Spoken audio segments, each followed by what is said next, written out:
Postal ballot oats first day రోజే ఏపీలో 3 lakhs వరకు ఓట్స్ వచ్చాయి అంటున్నారు. అంటే 5 lakhs చేంజ్ ఉన్నది 3 lakhs వరకు వచ్చేసింది. ఇట్స్ రికార్డ్ అని కూడా అనడం జరుగుతుంది, చెప్తూ ఉన్నారు. సో ఇవి ఈ పోస్టల్ ఓట్స్ అనేటువంటివి రాబోయేటువంటి ఎన్నికల పైన, అంటే 13వ తారీఖు ఓటింగ్ ఉంది కదా, దానిపైన ప్రభావం చూపుతుందని అనుకోవచ్చా? చూపుతుందని కూడా అంటూ ఉన్నారు. ఏమంటారు? ఇవాళ ప్రభుత్వ ఉద్యోగులు అంటే వారు కూడా సమాజంలో అంతర్భాగమే. మన బంధువులు, మన స్నేహితులు, లేదంటే మన సొంత కుటుంబ సభ్యులు కూడా ప్రభుత్వ ఉద్యోగులుగా ఉండవచ్చు. ఇవాళ ఎన్నికల విధుల్లో ఉండే ప్రభుత్వ ఉద్యోగులు వారు ఆ రోజు ఎన్నికల విధుల్లో వారికి ఎక్కడో దగ్గర ఎన్నికల డ్యూటీలు వేస్తారు. అక్కడ డ్యూటీలో ఉండి వారి ఓటు వేరే ప్రాంతంలో ఉంటుంది. వారు ఓటు హక్కు వినియోగించుకోలేరు. కాబట్టి అటువంటి వారి కోసం అని చెప్పని పోస్టల్ బ్యాలెట్ ఫెసిలిటీని కల్పించడం జరిగింది. అంటే వారు ఓటుని కొంచెం ముందుగానే నమోదు చేసుకుంటారు.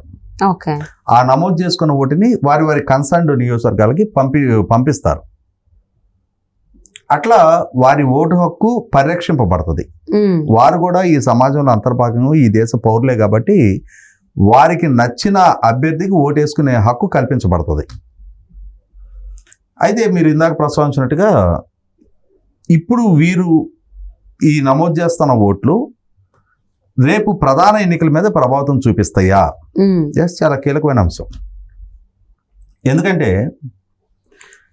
ముందుగానే మనం మాట్లాడుకున్నట్టుగా వీరు కూడా సమాజంలో అంతర్భాగమే.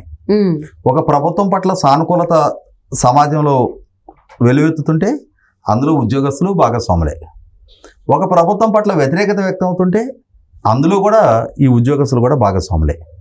అంటే ఒక ప్రభుత్వం సమాజం నుంచి మద్దతు పొందగలుగుతుంటే, ప్రజాభిప్రాయాన్ని తిరిగి తమకు అనుకూలంగా మలుచుకోగలుగుతుంటే, ప్రజలు ఎట్లయితే మద్దతు తెలుపుతున్నారో అందులో అంతర్భాగంగా ఉండే ఉద్యోగులు కూడా మద్దతు తెలుపుతారు. ఒక ప్రజారంజకమైన పాలన ఇస్తే అది ప్రజల నుంచి మద్దతు దక్కుతుంది, ఉద్యోగుల నుంచి మద్దతు దక్కుతుంది. ప్రజా వ్యతిరేకమైన పాలన ఇస్తే ప్రజల నుంచి వ్యతిరేకత ఎదుర్కొంటారు, ఉద్యోగుల నుంచి వ్యతిరేకత ఎదుర్కొంటారు. మనకి గతంలో ప్రభుత్వ ఉద్యోగులు వారి ఎన్నికల విధుల్లో ఉంటారు, వాళ్ళు పోస్టల్ బ్యాలెట్లు నమోదు చేస్తారు. ఈ పోస్టల్ బ్యాలెట్ల సరళ ఎట్లా ఉంటుంది, ఇవి పెద్దగా సమాజంలో చర్చనీయాంశం అయ్యేవి కాదు. కానీ 2019 ఎన్నికల నాడు అప్పటికి పాలకుడుగా ఉన్న చంద్రబాబు నాయుడు గారు ఉద్యోగులకి చేసిన ప్రయోజనాలు అంటే బహుశా నేను అనుకోవటం never in the history of AP 43% fitment ఆయన తన ప్రభుత్వ హయాంలో ఉద్యోగులకు ఇవ్వడం జరిగింది. పిఆర్సీ రికమెండేషన్స్ని దాటి 43% ఫిట్మెంట్ ఖరారు చేశారు. ఇంకేముంది, ఇంతటి భారీ వెసులుబాటు లబ్ధి ఉద్యోగులకి ప్రభుత్వం నుంచి దక్కింది కాబట్టి ఉద్యోగులందరూ చంద్రబాబు నాయుడు గారిని ఓన్ చేసేసుకుంటారు, ఆయన గెలుపుకి దోహదం చేస్తారని చెప్పని భావించారు. కానీ 2019 ఎన్నికల ఫలితాలు వెలువడుతున్న రోజు రాష్ట్ర వ్యాప్తంగా మొట్టమొదటిగా పోస్టల్ బ్యాలెట్ల లెక్కింపే జరుగుద్ది. ఏ రాష్ట్రంలో అయినా సరే ఎన్నికల్లో మొట్టమొదటిగా పోస్టల్ బ్యాలెట్ లెక్కింపు జరుగుద్ది. ఆ పోస్టల్ బ్యాలెట్ లెక్కింపు సందర్భంగా 175 నియోజకవర్గాల వ్యాప్తంగా ఉద్యోగులు నమోదు చేసిన పోస్టల్ బ్యాలెట్ల సరళి రాష్ట్ర వ్యాప్తంగా వైసీపీ పార్టీకి ఆధిక్యత తెచ్చిపెట్టింది. ప్రజలు విస్తుపోయారు. మన అంచనాలు తలకిందులైన చంద్రబాబు నాయుడు గారు వీళ్ళకి ఎంత లబ్ధి చేకూర్చారు, వీళ్ళు చంద్రబాబు నాయుడు గారి పట్ల ఆ విధంగా గ్రాటిట్యూడ్ ప్రదర్శిస్తారు అని చెప్పని ఆశించిన ప్రజలు వాళ్ళ ఆశలు వమ్మైని. ప్రజల అంచనాలు తలకిందులు చేస్తా ఈ ఉద్యోగులు జగన్మోహన్ రెడ్డి గారిని ఓన్ చేసుకున్నారు, ఆయనకి మెజారిటీ దక్కించారు. తర్వాత అసలు సిసలు ఫలితాలు వెలువడితే కూడా ఏ సరళైతే ఉద్యోగుల వైపు నుంచి వ్యక్తమైందో అదే సరళి సాధారణ ప్రజల నుంచి కూడా వ్యక్తమైంది. అంటే ఉద్యోగులు ఎట్లయితే జగన్మోహన్ రెడ్డి గారి పట్ల సానుకూలత ప్రదర్శించారో సాధారణ ప్రజలు కూడా అదే ఒరవడిని మెయింటైన్ చేస్తా జగన్మోహన్ రెడ్డి గారి గెలుపుని ఖరారు చేసింది. 175 స్థానాలు ఉన్న సభలో 150 స్థానాలు దక్కింది చూసాం మనం. అంటే ఇక్కడ ఏమర్థమైంది, ప్రజలు వేరు ఉద్యోగులు వేరు కాదు, ఉద్యోగులు కూడా సమాజంలో అంతర్భాగమే. మూడ్ ఆఫ్ ది సొసైటీని రిఫ్లెక్ట్ చేస్తూనే ఉద్యోగులు కూడా ఉంటారు. ప్రజలు జగన్మోహన్ రెడ్డి గారిని ఓన్ చేసుకొని ఉద్యోగులు మాత్రం చంద్రబాబు నాయుడు గారిని ఓన్ చేసుకోవటం ఉండదు. ప్రజల్లో జగన్మోహన్ రెడ్డి గారి పట్ల సానుకూలత ఉంటే అదే భావం ఉద్యోగుల నుంచి కూడా వ్యక్తం అవుద్ది. నేను ఇందాక చెప్పినట్టుగా ఉద్యోగులు కూడా సమాజంలో అంతర్భాగమే. మూడ్ ఆఫ్ ది స్టేట్ ఇవాళ ఉద్యోగులైనా ప్రజలైనా.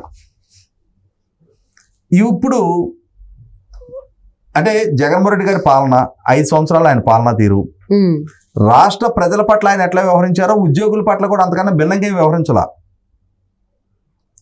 ఉద్యోగులకి అదన ప్రయోజనాలు కల్పించింది లేదు, ప్రజల పట్ల వివక్ష మాత్రం ప్రదర్శించి ఉద్యోగుల పట్ల అద్భుతమైన మేలు ఉద్యోగులకి చేసింది లేదు.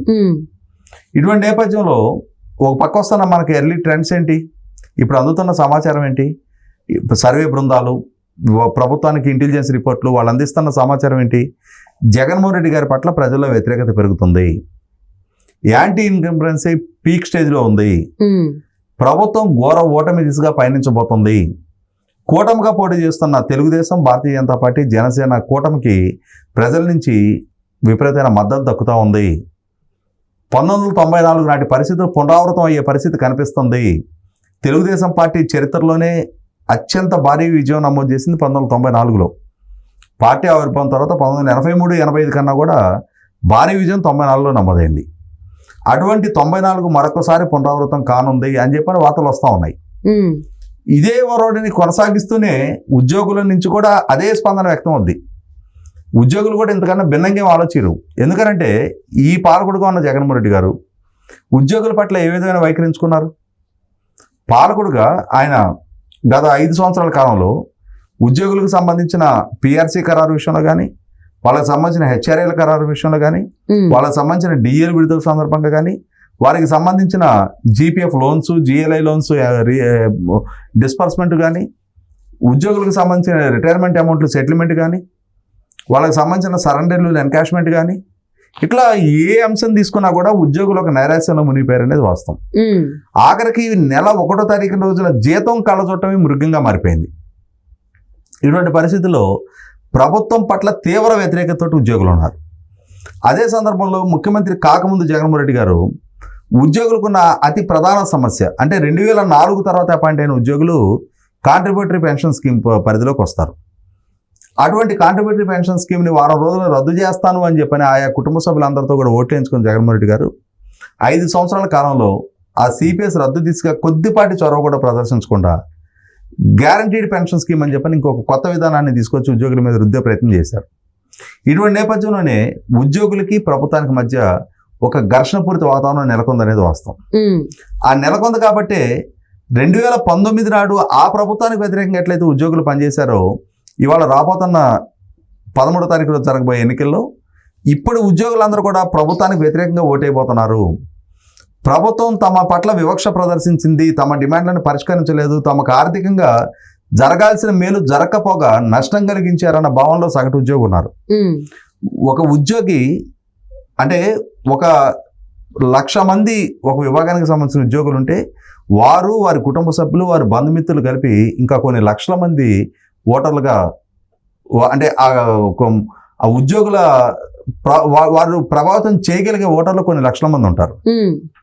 ఇవాళ ప్రభుత్వ ఉద్యోగులు కానీ, రిటైర్ అయిన పెన్షనర్స్ కానీ వీరే దాదాపుగా 10-12 లక్షల మంది కనిపిస్తూ ఉన్నారు.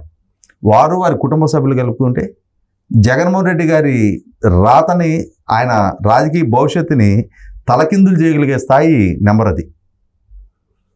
ఏ ఉద్యోగులు, పెన్షనర్లు 2019లో జగన్మోహన్ రెడ్డి గారు గెలుపుకు దోహదం చేశారో ఇవాళ అదే ఉద్యోగులు, అదే పెన్షనర్లు జగన్మోహన్ రెడ్డి గారికి వ్యతిరేకంగా ఓటు చేయబోతున్నారన్న సంకేతాలు ఉన్నాయి. కాబట్టి ఇవాళ అధికార పార్టీకి సంబంధించిన నాయకులు పదే ఉద్యోగులు బెదిరించే ప్రయత్నం చేస్తున్నారు, డబ్బులతో ప్రభావితం చేసే ప్రయత్నం చేస్తున్నారు, ప్రలోభపెట్టే ప్రయత్నం చేస్తున్నారు.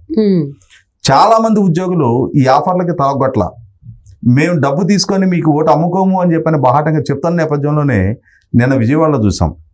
ఒక ఉద్యోగి కుటుంబం మీద కార్పొరేటర్ భర్త దాడి చేసి దౌర్జన్యం చేసిన తీరు చూసాం మనం. ఈరోజు నర్సరావుపేటలో ఈ పోస్టల్ బ్యాలెట్ క్యాంప్ దగ్గర ఎక్కడైతే ఎస్ఎస్ఎన్ కాలేజీలో ఆ పోస్టల్ బ్యాలెట్ బూత్ ఉందో అక్కడ ఆ ఓటింగ్ ప్రహసనం జరుగుతూ ఉండగా స్థానిక ఎమ్మెల్యే గోపిరెడ్డి శ్రీనివాసరెడ్డి గారు ఒక సమూహంతో అక్కడికి వెళ్ళి అక్కడ ఘర్షణ పడ తీరు చూసాం మనం.